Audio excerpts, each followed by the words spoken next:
Hello and welcome to the Eleemosynary Moment. My name is Aaron Spears. And I'm Brad Hathcock. Welcome to the Almasonary Moment Whoa! today. Hype man!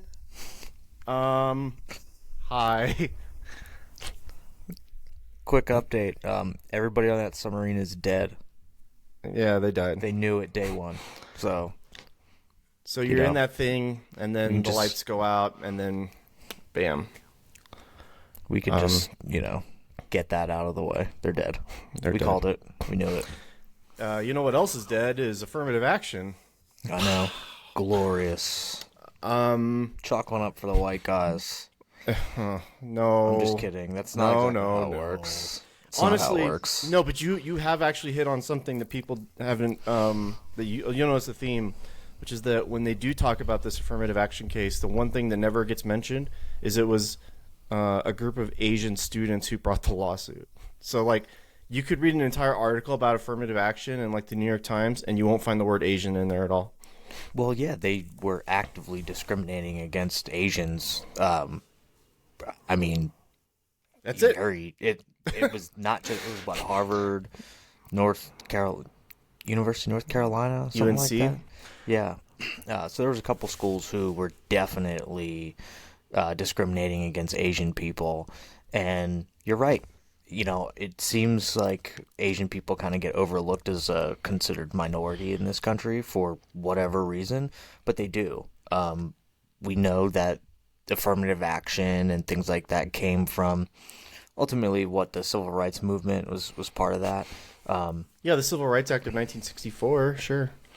So that, that's all part of it, and apparently they just excluded Asians, So, putting them in internment camps all over again, Aaron. I mean, it's interesting when you say that because I live kind of close to where those internment camps were in Manzanita. Anyway, yeah. So you've got a structure in which there was racial quotas at Harvard, and in 2003 or 2005. One of the Supreme Court justices said, this probably has a 25-year limit on it, and we're about 20 years now since then. So this is kind of inevitable. And also, affirmative action isn't very popular amongst just normal people. And the polling indicates that all political backgrounds don't really like it. And a little known fact that I shared with you was that California banned it in like 1994. And in 2020, there was a ballot measure to bring it back. And we still didn't vote for it to bring it back. So I did not know that. That's actually really interesting to know. yeah, affirmative action banned in California. A lot of people talk about affirmative action like we need this. And to your point about the justice that said, well, this is probably like a 25-year, kind of thing. It might have been Sandra Day O'Connor. I have to agree. Like, we are not the same that we were 25 years ago. We're not the same we were 50 years ago. This people who are openly being discriminated against are Asian, and they did what they had to do, saying, "Oh, affirmative action is racist towards us," and turns out they were right. So I don't think we want that in any institution. We don't want anything based on race and quotas because, yeah, it's not fair. And if you're going to have cancel culture, okay, the way that its like current form is, you don't need affirmative action, because you should just be able to use your cancel culture and say, these people racially discriminated against me, and if you're right, you'll sue them. I mean, that's the way that it goes, because you're not allowed to racially discriminate. Well, I guess technically you can, but most colleges wouldn't, because they take federal funds, so you kind of have to, there would be an abide by attempt that, but to do it, but really, what it comes down to is a class issue, not really a race issue. But if you're trying to get into a school and then they get an essay from you and it says this is the kind of life that I lived, which is I suppose an option to get around this now. I think that there's going to be lawsuits over that too, and I think that the justices will take it up. Well, now I think a lot of what people are kind of starting to talk about is well, if you're getting rid of affirmative action, you have to get rid of legacy admissions because And they say that like, well, we're gonna get you, and it's like, right, go ahead, they're please historically racist. But yes, please do away with legacy admissions. I agree. like it's not a gotcha. No, it's really not. But Also, they're using that as, well, most legacy are white people. that's But probably that's just, true. statistically speaking, more white people have gone to college than minorities. Statistically speaking. The reason why that talking point is actually incredibly stupid right now is that the lawsuit brought to the justices was over that Harvard program with Asians not being selected. It had nothing to do with legacy admissions, and they can totally bring a lawsuit for that if they want. That's not what was being discussed here. So, Right. and That's also, what I mean. So I want to see somebody turn around and now sue. Be like, well, legacy ahead. admissions are racist. Do it. I don't care. Fuck it. Do it. I will say that one other thing to note that these are my thoughts. I didn't get these from anywhere else. I want to take credit for them in that way. We're talking about a narrow band of people at like 5 prestigious schools. I mean, this really isn't an issue. Most colleges that you apply to will probably take you because they just want your money. So I don't. Here's the thing: is if they never got rid of affirmative action, like, you wouldn't really hear about it. It's not an Likely. issue that like people really cared about politically. And then, a couple Asian people decide that it's racist, and because it's a conservative Supreme Court, the loud people on the left have to like get their panties in a bunch and get all up in fucking arms about it. But sorry, like, that's the Equal Protections Clause, right? it's kind of a dead issue. Like, I think it is. I think it's becoming deader by the day because there's not really much to discuss beyond that, unless you want to discuss the merits of the dissents from the 3 liberal justices, or Clarence Thomas's concurrence, which was actually like really well written in response to her, God, what's her name? KJP. I'm gonna get her mixed up with that one justice who just got on the bench recently, Ketanji Brown Jackson. She comes out and wrote, I would call it a bad op-ed. I mean, she's just cited like fake statistics, and I think there was something in there about if you're an African American and you're giving birth in a hospital, your baby is twice as likely to survive if it's a black doctor doing the birth or whatever. And it was like, it was insane. It doesn't even make sense when you say it out loud. what the fuck does that have to do with race-based admissions? It could have been one of the 3 big cases that they just did. But I'm pretty sure it was this one. And yeah, what does that have to do with it? Nothing. It's all it is first of all not true. That's insane to say it out loud. Second of all, like, you're citing a hypothetical and you're a Supreme Court justice. I mean, that's not how any of this works. Like, she didn't even engage with the law. I mean, Clarence Thomas at least was like, yeah, this is like the law, Equal Protections Clause. So, I mean, I guess you could reckon with the merits of, or lack thereof, of those 3 dissents, but other than that, I mean, it's dead and gone. Yeah, thank God. I'm glad that's over for now, but there were 2 other ones. I'm sure. Did you follow the?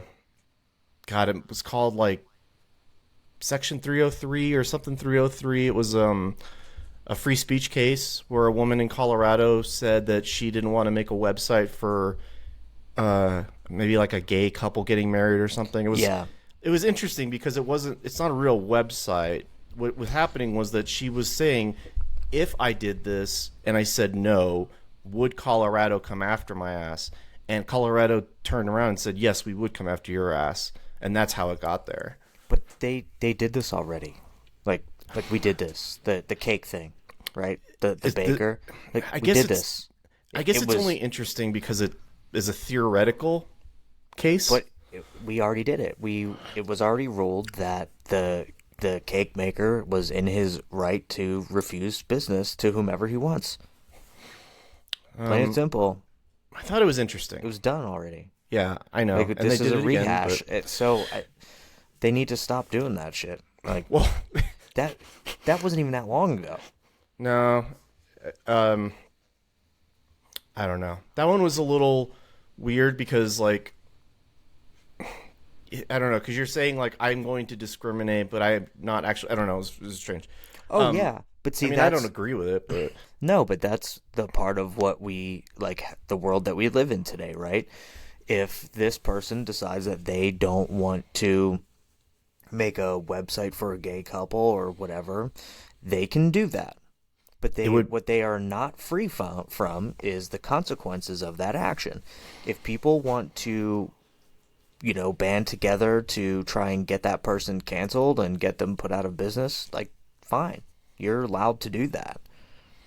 Yeah, That's the check, right? Like so you're because you could lose all kinds of business by not doing this. Like your business goes under. That's your check. yeah. I mean, when I always say like free speech is a universal and should have no bounds. What I mean is that you should also have the freedom to say something stupid or to do something stupid. Like you can be an idiot and be out loud about it, and it shouldn't. And then you should just suffer the consequences of your actions, like you just said. So, Yeah, absolutely. I firmly believe that you should have consequences to your actions. And so if your action is you don't want to do anything for gay people and the reaction to that is your business goes under, that's on you. That's a decision you made. yeah, Come and on. you could also say, "Hey, man, I want a Confederate flag on a website," and then you're like, "Are you forced to make that?" Like, no, no, you should be forced to make that. Well, there's very little difference there. So, Right. So if I'm in the South and somebody's like, "Oh, I want a Confederate flag cake," and I'm like, "No, yeah, like no, you should be able to that's say my no. call." Okay, so the third big one was the student loans thing, which Called it. yeah, you We did. are so Nostradamus. So what was interesting about that one wasn't was that it had to get here at all because basically, and there was I think it was Justice Roberts put in his own writing about it.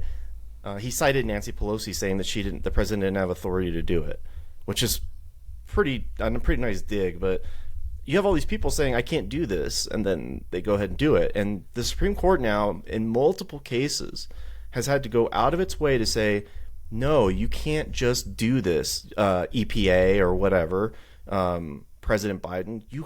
Congress has to be involved. They're the lawmakers, and I think there's some weird thing where the people are like, this SCOTUS is like radical. They're out of control, and all they're really doing is returning power to Congress. Like, it's kind of amazing actually that Congress is mad that they are no longer able to like legislate from the SCOTUS bench, and Well, yeah. people say these six justices are conservative and they're legislating from the bench, but I'll be honest with you, that's not really legislating if they're just saying, nah, you don't have the authority to, only Congress. Like it's crazy. Right, but if we had a real court, they would bring up, FISA warrants and shit and say that that's against the Constitution, and they would strike them down, but they don't.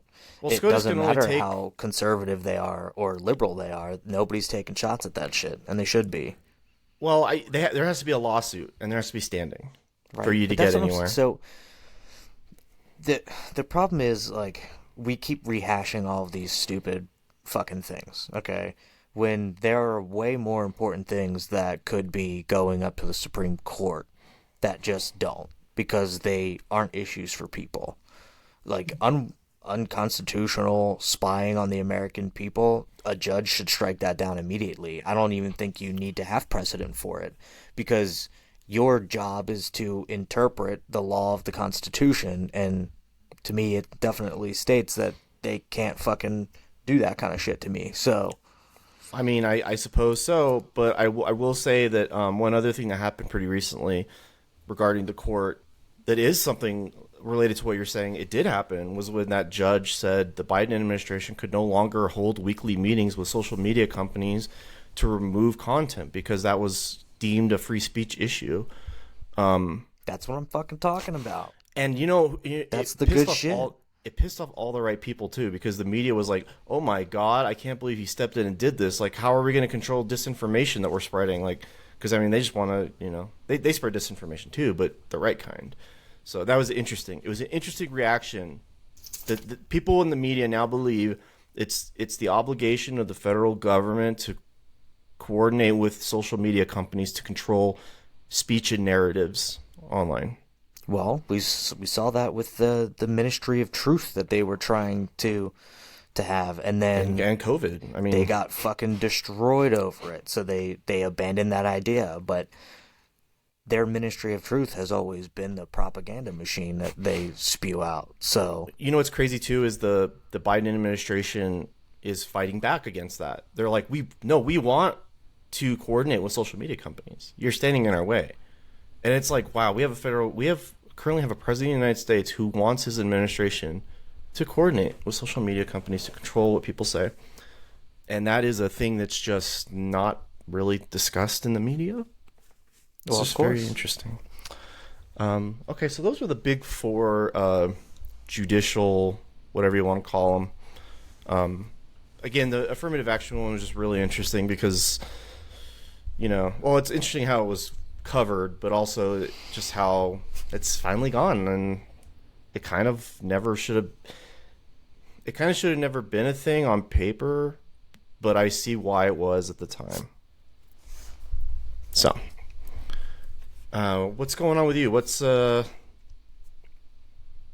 interesting you in the news? Dude, I will say I have not gotten to actually sit down and read too much of the news lately. I've just been swamped, which is obviously why we haven't had a podcast in a couple weeks. You're a very it busy seems. man. Yes, I'm very hard to get a hold of these days, so I haven't really been reading too much, but obviously I always know something what's going on.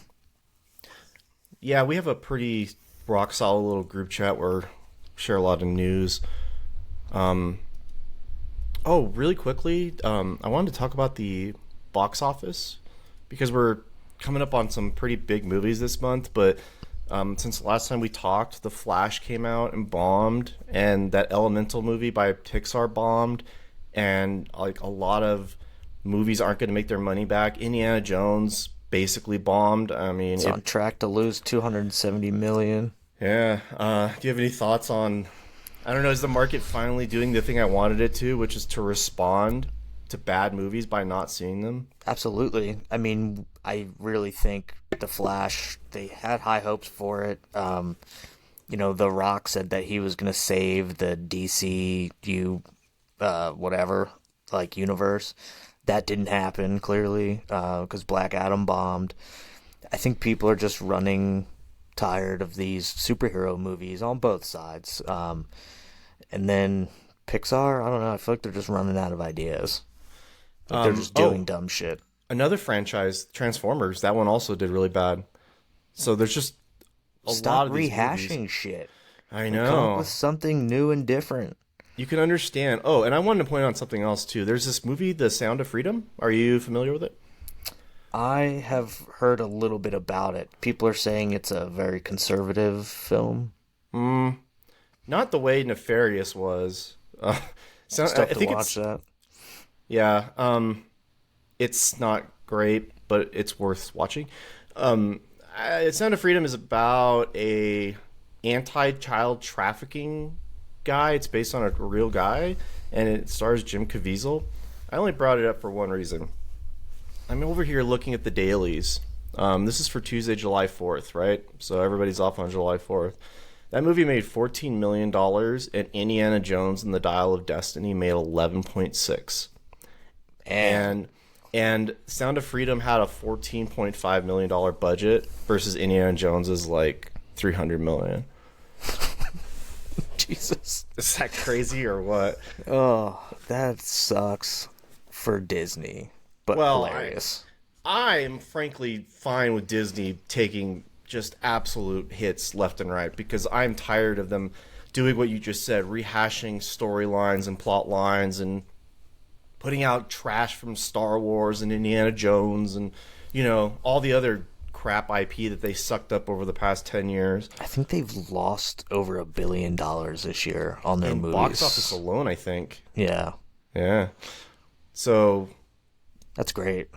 I love Warner it. Brothers, I think, is having The Flash will end up being their worst performing movie of all time, I think. But Yeah, but dude, that movie had a lot of trouble to begin with. All that shit with Ezra Miller and like I mean there was just months of him fucking off and apparently he's a real asshole and people know that and they just don't care about him anymore. I truly believe that. Like they would have needed to basically reshoot that entire movie and that would have been even worse because it would have been twice as expensive. So I'm over here looking at the sort of the overall box office now. I, and Wes Anderson's new movie Asteroid City isn't doing so great. It's only Thank up to God. 20.6 like million. garbage. I didn't like the way it looked either. We got The Little Mermaid. Its run is going to end around 283, so it's probably got about, I don't know, maybe 3 or 4 million more in the tank before it's done, and that movie's going to be considered a financial disaster as well, I think. Not because it was a bad movie, but just because it was a middling, I don't know, just middling movie. So pretty interesting. Oh, Fast X is going to finish its run with 145 million. So Oh, good. that one's actually really interesting because that movie had a budget of, I think, 500 million. You don't say. I mean, you put every action star basically in it. And you have to pay them all. And then Yeah. what? I mean, you're paying Jason Statham, The Rock. For like 10 minutes of... It says here 340 million. So I was a little off. Just a little. Eighth most expensive film ever made. How much is that just in sets? And that's not even including... Okay, so it would be about 500 million because to do the advertising for a large movie is about 150 million now. So, yeah, that's a huge bomb. That's insane. Yeah, that's definitely a bomb. So, don't make... Unless you're James Cameron, who can apparently do no wrong, and all of his movies do extremely well, you should probably stop giving directors who have no name and bona fides like $500 million budget for bad, dumb shit. Especially if your little Sound of Freedom movie can rake in 14 million. Who's in that? Jim Caviezel and Mira Sorvino, I think. Oh, okay. Which actually, that one surprised me more than Jim Caviezel because he does do like Bible movies and stuff. I'm not saying this is a Bible movie. I don't know. He did The Passion, so I mean. But then there's the or is it Carrie Sorvino? Oh, Mira Sorvino. So I was surprised to see her in this actually. I don't know. I probably won't see it. I don't know.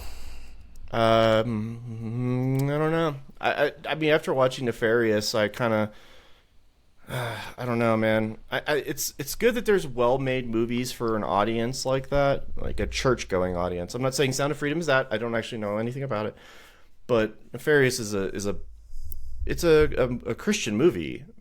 It's dubbed. It's called a horror movie, but it's not.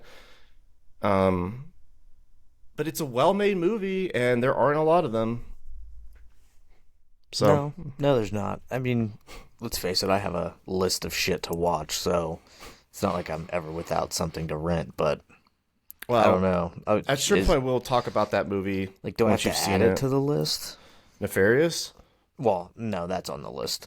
Sound of Freedom? Sound of Freedom. Like... I don't know. I'll watch it if you watch it.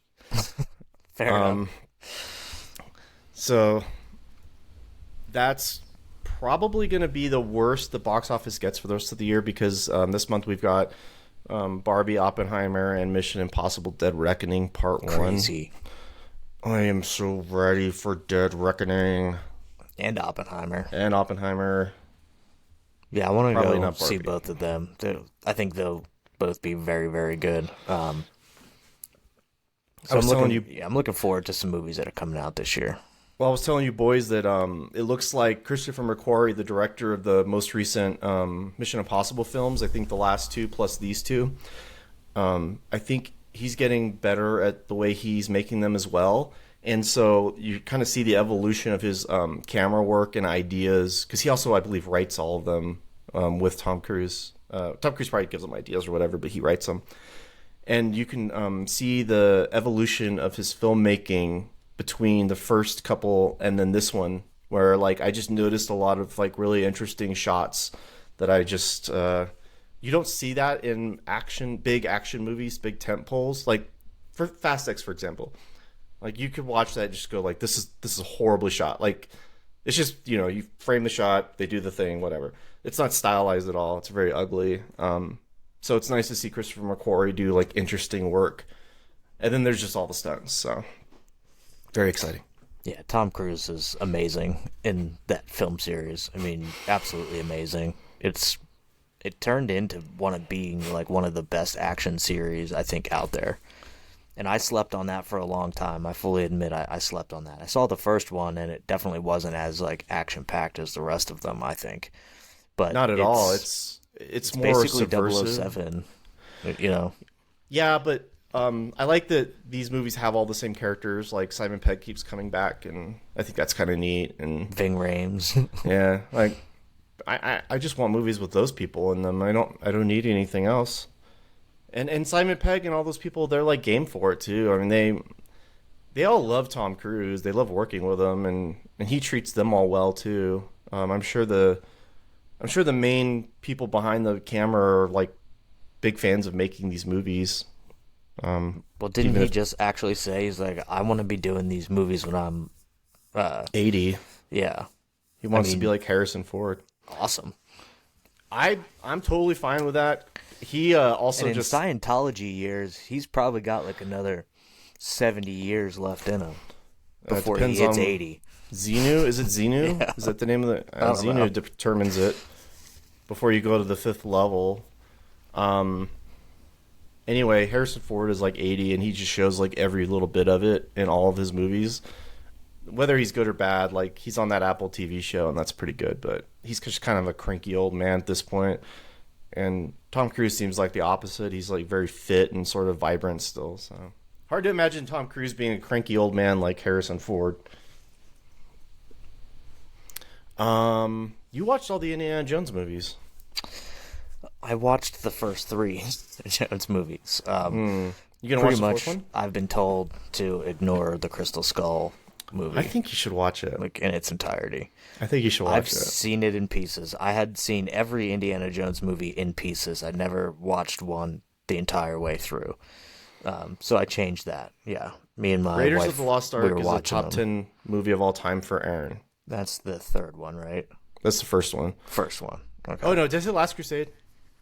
No, you said Raiders. Oh, Raiders. Okay, yeah, Raiders is a top 10 of all time for Aaron. Which of the 3 was your favorite? I think I really liked the first one. Watching the Nazis melt at the end was like pretty funny. And then the head explodes. Yeah, like that was pretty funny. But the third one was so campy. But I have a sweet spot cheesy for films. Oh yeah, for sure. They're I mean, they should be. They're based off of like 1940s serials and stuff, or 20s, 30s, 20s. Huh? It's like part of it is in like the 20s, 30s, and 40s. Like they jump around throughout the series. They jump around a little bit.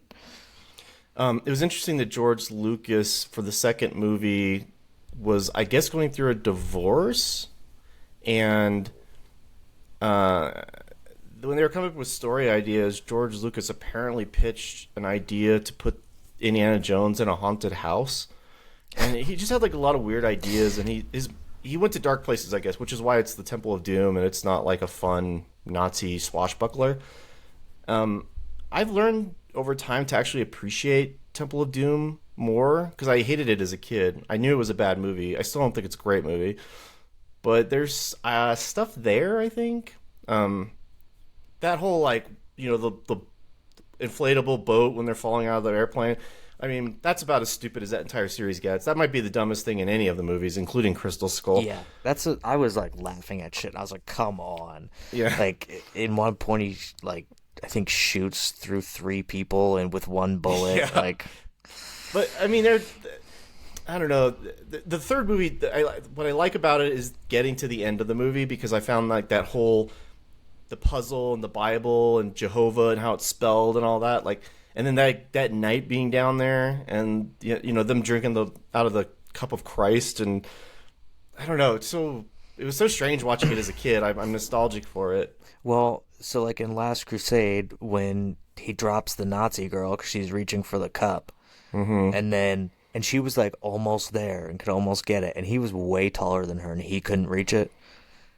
And then, not to mention, like, where's your whip at, bud?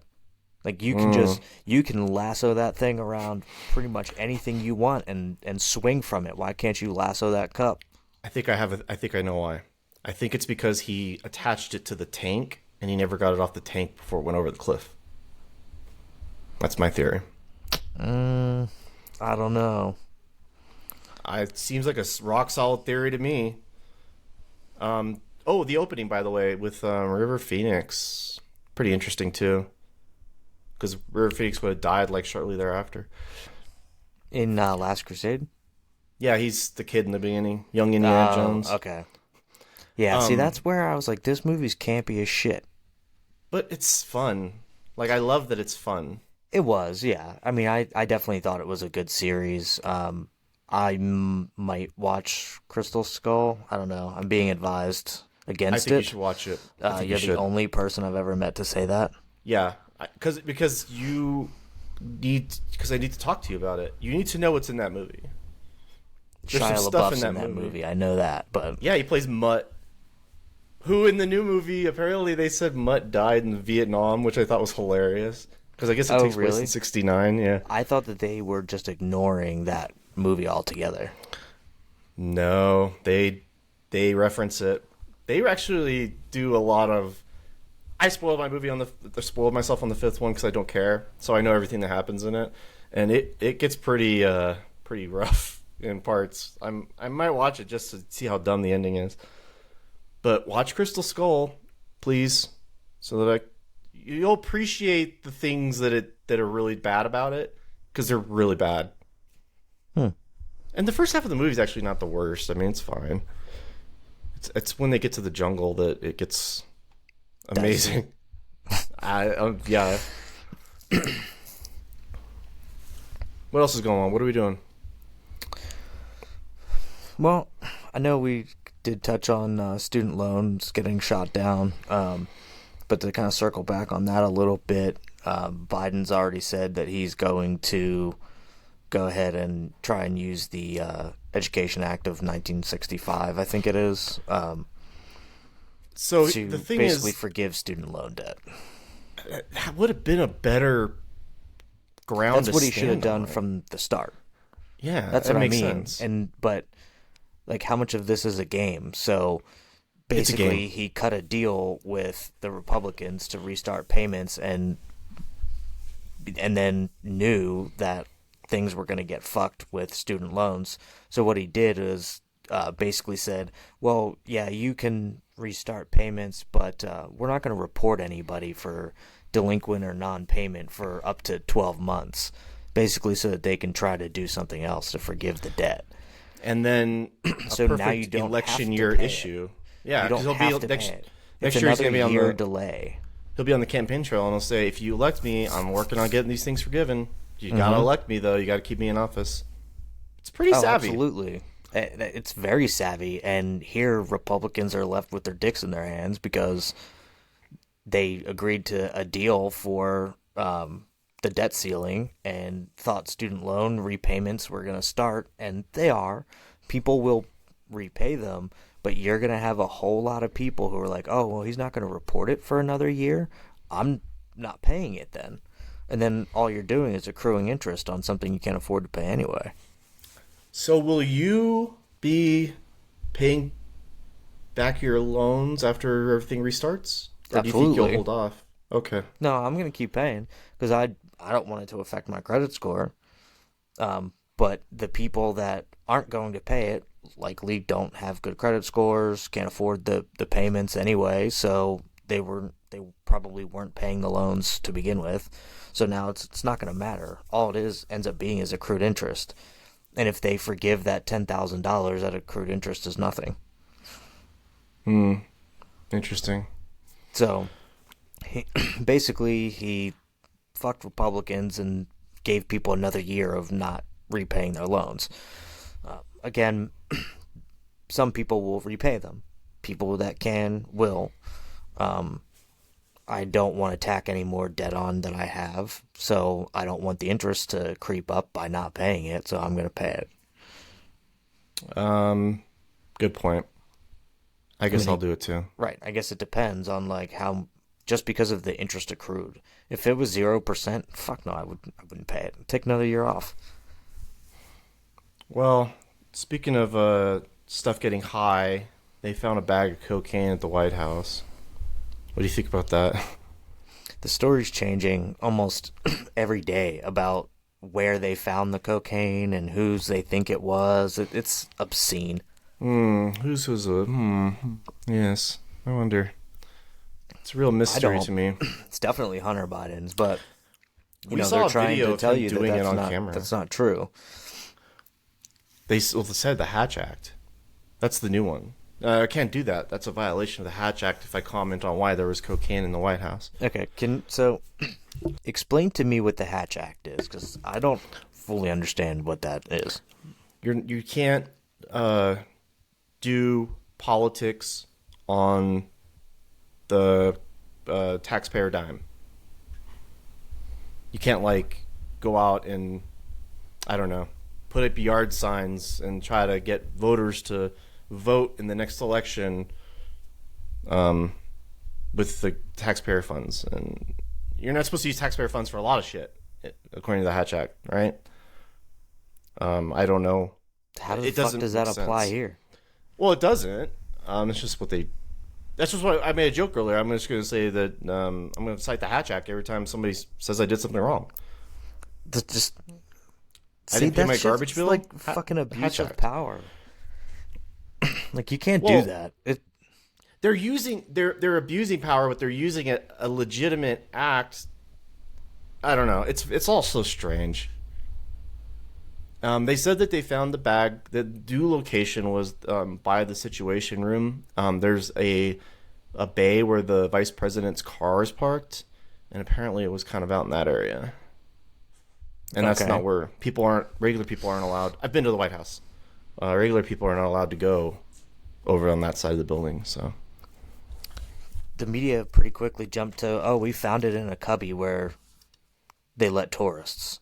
So they pretty quickly jumped at that. Yeah, they did everything that they always do. They just jumped in there and tried to cover for it. But, Hunter Biden on the 4th of July was like snorting something. He did that like... Dude, he looked all sweaty. Did you see that shit? Yeah. Now, granted, it was hot. But then why are you wearing a suit? Very interesting. This is why you don't let your crackhead son live with you at the White House, actually. Well, dude, the media was defending him. They're like, we should give him the benefit of the doubt. He's been holding good with his sobriety for 4 years. Okay? I doubt it. He didn't beat addiction. Like, when you're an addict every day. And, like, you're just trying to not be an addict. You never beat it. It's staving off for a while. It's an elite media class of people that are so disconnected from the real world that they don't even really know how addiction works. So, like, this is why, like, opiates, killed, like, 200,000 people and nobody covered it because it was just poor white people in the South. But, yeah, that's not how addiction works, media. It's very nice of them, actually, to just carry water at any point. They just spin everything, whether it's like inflation and it's like, oh, it's not 2 quarters in a row. They just change the definitions of things. That's what I mean. That must be nice. Like, with pretty much all the media in this country, okay, there's very rarely somewhere that doesn't have some sort of slant to it. You have to just read everything. And this is why people are so misinformed. They don't read anything. Because you have to read everything and then figure out that it's somewhere in the middle. Yeah. Because everybody's slanting it in their direction. I've found that maybe the Wall Street Journal is the best middle-ish, close to the middle as you can get. But, I don't know, man. On this specific issue, on the Biden White House, you cannot go to a CNN or a Washington Post. You Oh cannot. God, no. You will never God, get no. the amount of things that they don't report. It's not just like spinning it. It's like they actively choose certain things that they don't report on, and you would never know certain things were happening if you didn't go to other places. I've always tried to steer clear of like CNN and Fox and shit. I like Oh, to Fox. watch them because I like to watch that it's a shit show. Um, but I'm again like I'll put on both. I'll like switch from one to the other to see how they're both covering something, and then I figure that it's definitely somewhere in the middle. Like Yeah, there's you no could other fill way the to holes. be. Yeah, and it's probably with the government doing something wrong. That's how I plug pretty much all the holes when I see a story. Oh, feel good story of the year right here. 31-year-old Lyft driver Ahmad Yar, who served as an interpreter for the U.S. Army in Afghanistan, was shot and killed in D.C. on Monday night.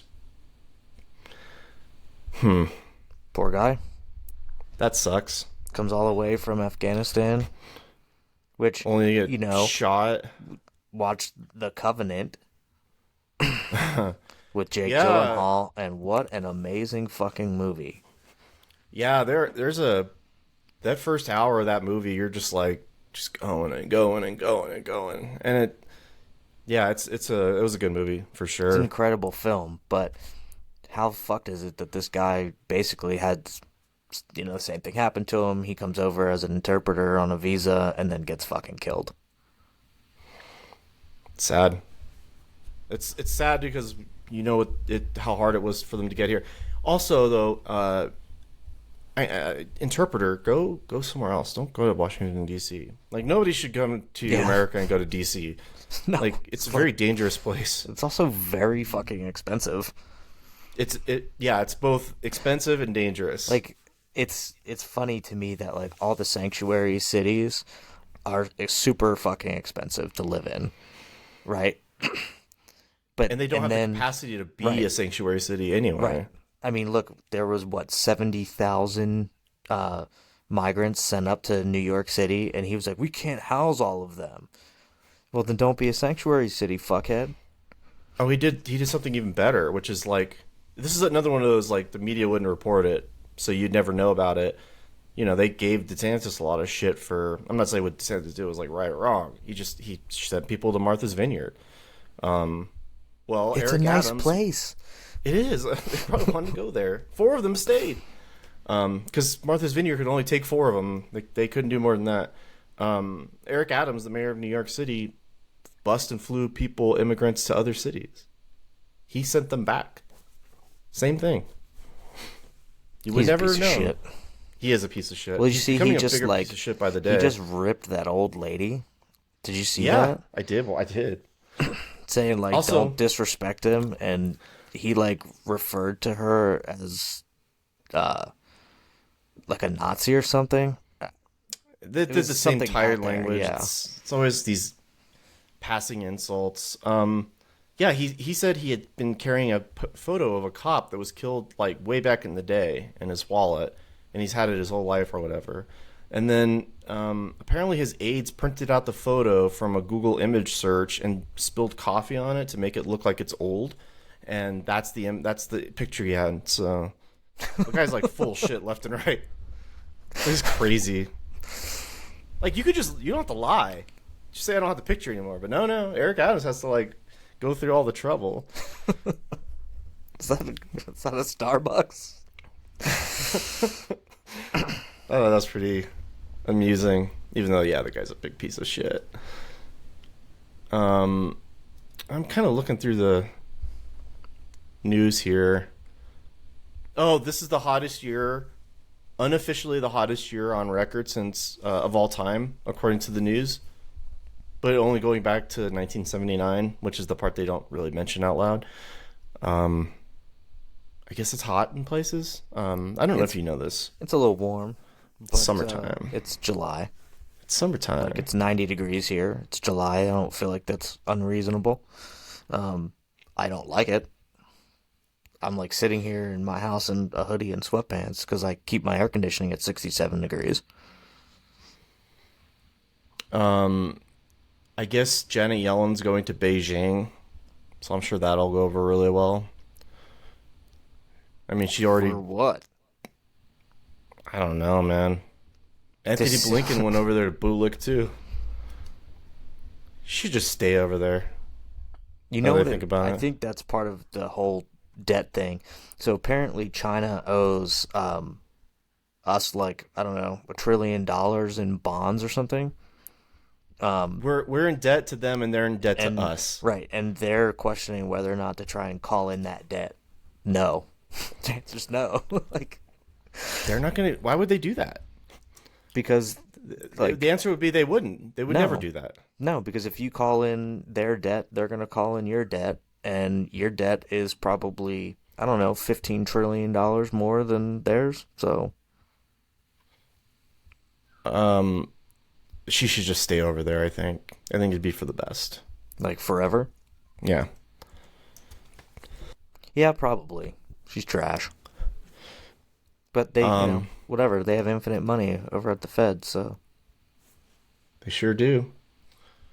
One thing that trickled out on like a Saturday a couple weeks ago was that there's a report that came out, basically, basically concluding that the Afghanistan withdrawal was just a massive clusterfuck at every level, and which we knew of that. course.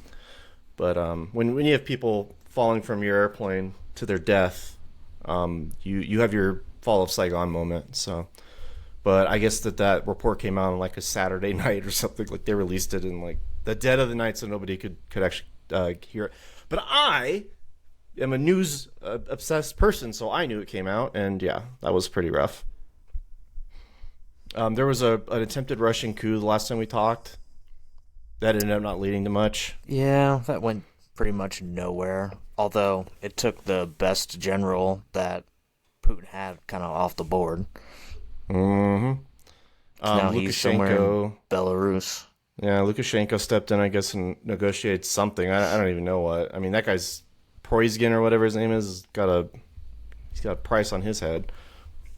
He'll be fine. I'm sure he negotiated some kind of retirement package from Putin.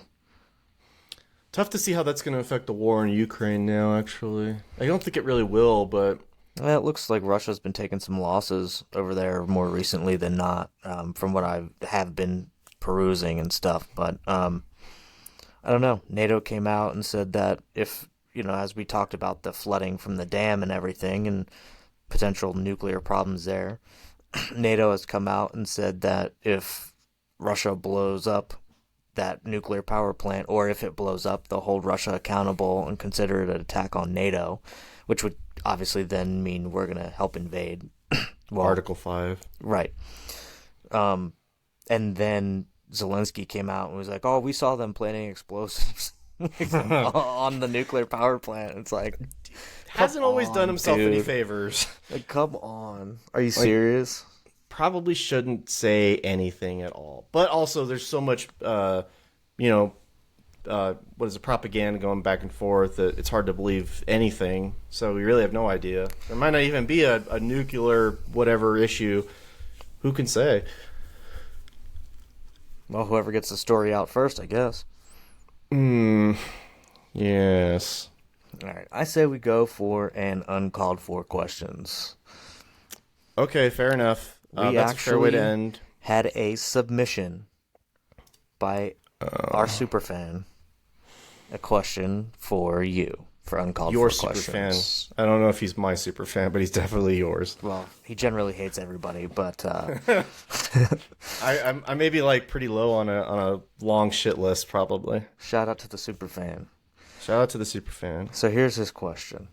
Oh boy.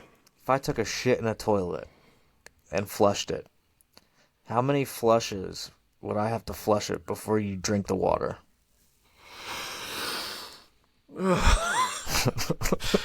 Why? Why did he go? Why did he think of that?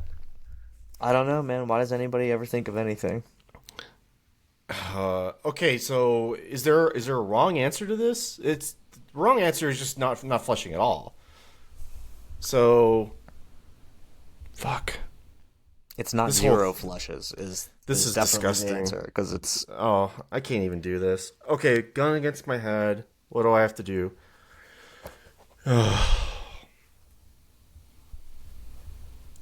Did it leave anything? Is there anything on the toilet after you flushed it? I feel like that's a valid question. So I think this comes down to like poo consistency, right?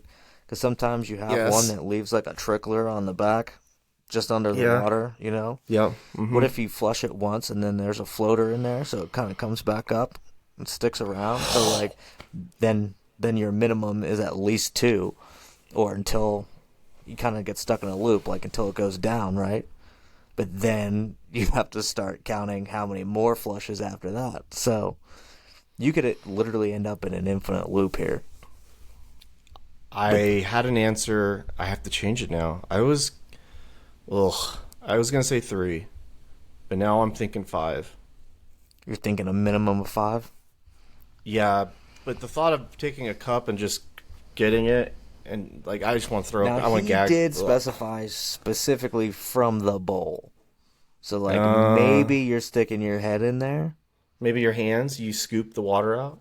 I don't know. I think you're going full swirly and sticking your head in there. Well, so that's a whole other issue because that's so logistically disgusting. Let's put it that way. It's Yes, five. I think it's five.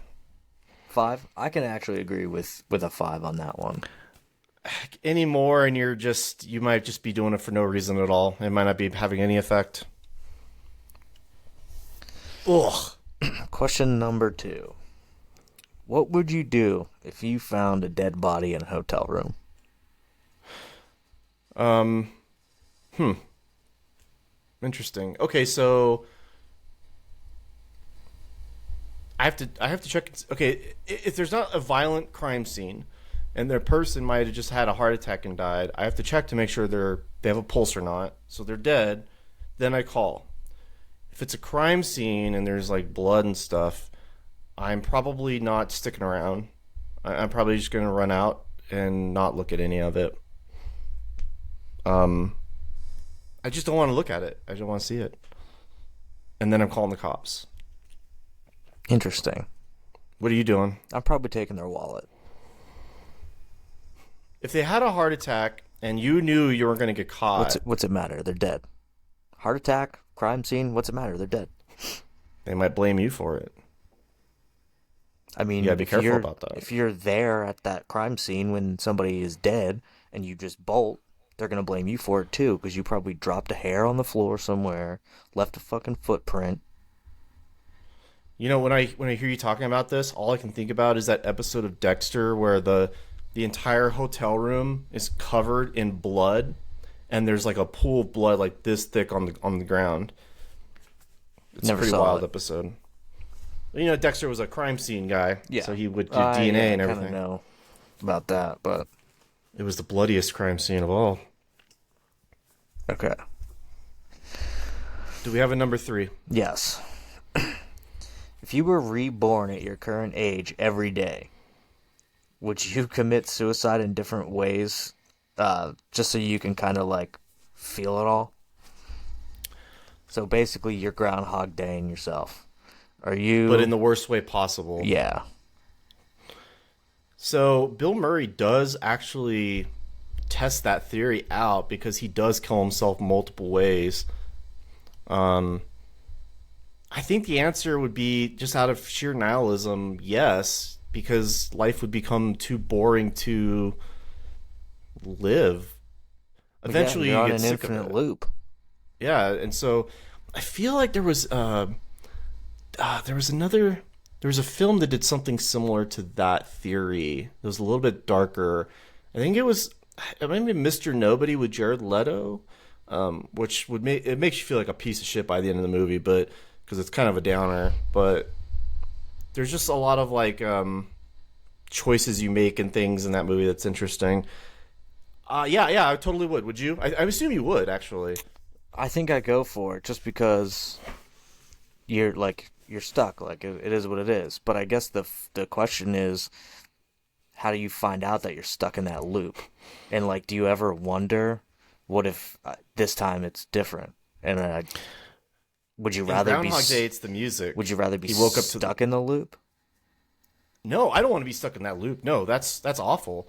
But also, I'm not gonna kill myself with like knives or anything. I'm gonna do like probably there's gonna be a Golden Gate jump at some point, and then I'm thinking what if you don't die after that? Tough, right? Yeah. What if you survive and now you're paralyzed in a loop for the rest of your What if, fucking life? or what if you're just paralyzed for that day, but then like to survive any of these attempts would be just awful. Then again, you could do other things. You could go visit the Titanic. Just saying. One-way trip, baby. Yeah, why not? Open the hatch. just hit a button. Hit the Y button on the controller. The whole thing just. That would be interesting too, actually. Like if I knew I couldn't die, then I would be game for like almost anything. Or if I knew I was coming back. Pain. Yeah, not a big fan of the pain. That's the tricky part, is just the pain. Because like you're still gonna feel it. Sure, you're gonna wake up, but like you're still gonna feel it while it's happening. I would want to know what it feels like to fall from a great height. That is one thing I'd be curious about, is that sensation. Because you know it's inevitable. You know it's gonna happen. Many people have done it. It's one of the oldest ways to kill yourself. Do you want to go skydiving? Not really. No, me either. But you said you want to know what it's like to fall from a great height. I do, but I also want to walk away from it. There's something about... Theoretically, you would. So, like, if I jumped off of a really tall building, there's that period about halfway down where you realize what's about to happen, and there's nothing you can do about it. And that must be a really weird feeling. I don't know what that would be like, though. It'd be quite a rush, I would think. Yeah. Well, you know what they say. It's not the fall that kills you. It's a sudden stop at the end. That's, those are wise words, Bradley. It's a great way to end the podcast. Yeah. Let's do it. Let's end it on a high note, and yeah, we'll go there. Well, I guess technically if your chute doesn't open and you go splat, that's ending it on a low note. Everything's fine.